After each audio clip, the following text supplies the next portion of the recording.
Let us speak of a power that has toppled empires, inspired the world's greatest art, and decided the fates of kings and queens. It is a power that operates not through force, but through allure. Not through logic, but through emotion. It is the power of seduction, and most of us misunderstand it completely. We reduce it to a cheap trick, a simple matter of physical beauty, or a clever pickup line. This is a profound error. Seduction, in its highest form, is a subtle and psychological art. It is a game of character, of perception, of strategy. It is about capturing the imagination, and through the imagination, the heart. This is the world we enter with Robert Greene's The Art of Seduction. This is not a mere guide to romance. It is a masterclass in human psychology, a deep dive into the dynamics of desire, and a map to the most elusive territory of all, the human heart. To understand seduction, you must first discard the notion that it is about being yourself. Or rather, it is about presenting the most captivating version of yourself. The first step is to see yourself as a source of pleasure, or better yet, to become one. The world is full of noise, anxiety, and boredom. People are burdened by their responsibilities, their routines, their insecurities. The seducer offers an escape.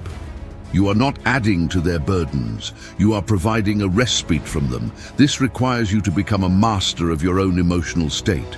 You must radiate a sense of ease, of self-sufficiency, of pleasure in your own existence. Your presence should feel like a sanctuary. When people are with you, they feel lighter, more interesting, more alive. They forget their troubles.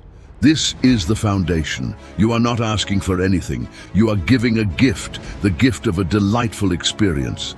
This is the essence of the first principle, to become an object of desire by embodying the very pleasure others seek. To navigate this art, you must understand the characters that have perfected it throughout history. Greene presents 9 seducer types, each an archetype that appeals to a different, deep-seated need in the human psyche. There is the siren, who embodies pure physical pleasure and fantasy, overwhelming the senses. The rake, who projects an uncontrollable, focused desire that makes the target feel like the most desirable person in the world. The ideal lover, who seems to intuit and fulfill every missing piece in another person's life, becoming their soulmate. The dandy, who creates an enigma of aesthetics and refined taste, drawing others into their perfect, self-contained world. The natural, whose spontaneity and childlike charm is a refreshing escape from adult hypocrisy. The coquette, who masterfully plays with hope and delay, keeping desire in a perpetual state of arousal by never allowing it to be fully satisfied. The charmer, who aims to please, disarming through kindness and making the target feel profoundly understood. The charismatic, who inspires through a grand vision and a powerful presence, making others want to follow them. And the star, who lives in a world of glamour and fantasy, allowing others to live vicariously through them. These are not rigid boxes, but a palette of colors from which the skilled seducer can paint. Your task is to identify which archetype or blend of archetypes best suits your natural personality and the particular desires of your target. For seduction is never about you, it is always about them. This is the most critical law. The entire process is a mirror you hold up to your target. You are not showing them who you are reflecting back to them who they want to be. This requires the skill of a psychologist and the empathy of a confidant. You must become a master reader of people. You must listen, not just to their words, but to the gaps between them. You must observe their frustrations, their secret ambitions, their unspoken disappointments. What is missing from their life? Do they crave adventure? Do they long for understanding? Do they feel unappreciated? Do they desire to be swept away? Once you identify this lack, you can craft a persona that seems to fill it. You become the adventure they crave, the understanding soul they need, the appreciation they deserve. You are not lying. You are emphasizing the parts of your personality that resonate with their deepest desires. You make them feel that in your eyes they are truly seen, and in being seen, they are transformed into their ideal self. With this understanding, you can begin the phases of the seduction. The first phase is all about stirring interest, or what Greene calls the choice of victim. You do not chase, you attract. You create an aura. This can be through your style, your confidence, your unique skill, or a hint of mystery. You become a person who stands out from the crowd, but not in a loud, obvious way. It is a subtle signal that you are different. Then you send a small, almost imperceptible sign of interest, a lingering glance that is just a moment too long, a compliment that is specific and thoughtful, showing you have paid attention. You then pull back. You create a pattern of presence and absence. You are not always available. You have your own rich, fascinating life. This absence makes your presence more potent. It gives the target space to think about you, to wonder about you, to idealize you. You're not crowding them. You're allowing their own imagination to do the work of seduction for you. The mind will always create a more perfect fantasy than reality can provide. Your strategic absence fuels that fantasy. The next phase is to create a triangle of desire. Nothing is less interesting than something that is easily obtained. When you seem completely available and focus solely on one person, it can paradoxically lower your value. You must create the perception that you are desired by others. This is not about blatant bragging. It is about subtle cues. The warm, appreciative smiles you receive from others when you are out together. The fact that you have a vibrant social circle. The sense that you have options. This makes the target want to win you, to prove that they are the one who can finally capture your exclusive attention. They are no longer just accepting your advances, they are competing for a prize. This competitive element heightens their investment and intensifies their desire.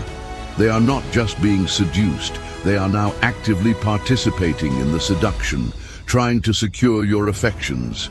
As the connection deepens, you enter the phase of the grand gesture. Once you have stirred their interest and created a sense of longing, you must overwhelm them with a display that is unexpected and deeply personal. This is not a generic bouquet of flowers. This is a gesture that shows you have listened to their soul. It could be recreating a perfect day they once described from their childhood. It could be a gift that speaks directly to a secret passion they confessed in a moment of vulnerability.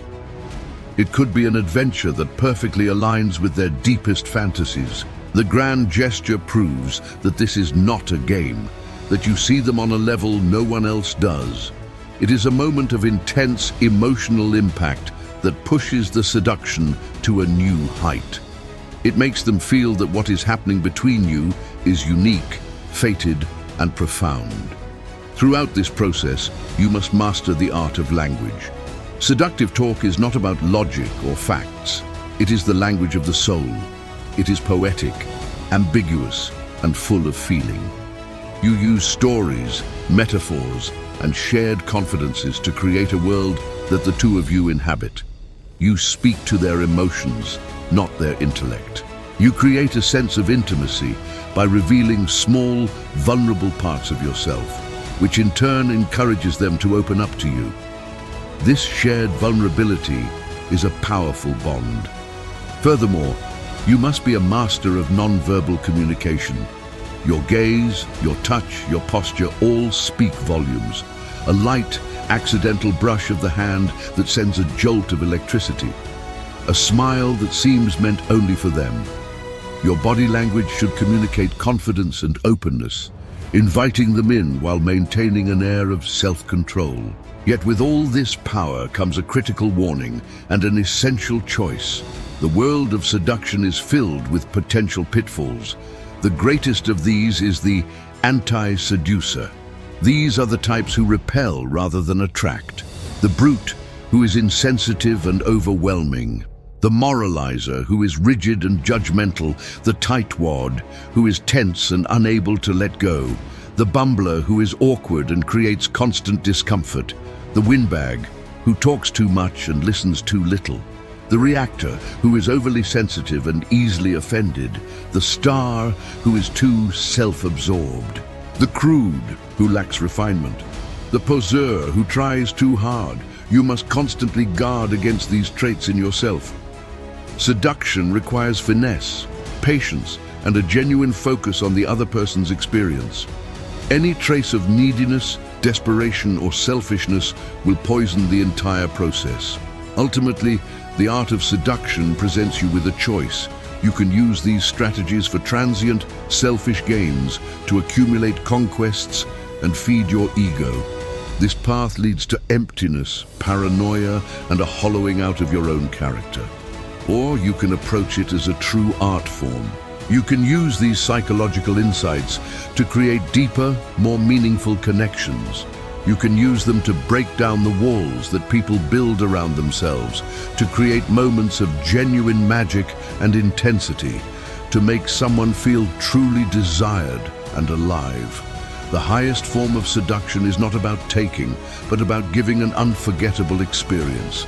It is a dance where both parties are elevated. It is the art of making the other person fall in love, not just with you, but with the version of themselves they become when they are with you. It is the art of weaving a temporary fantasy so beautiful that even when it ends, it leaves a permanent and beautiful scar on the heart. The power is immense. The choice of how to wield it, like the art itself, is yours.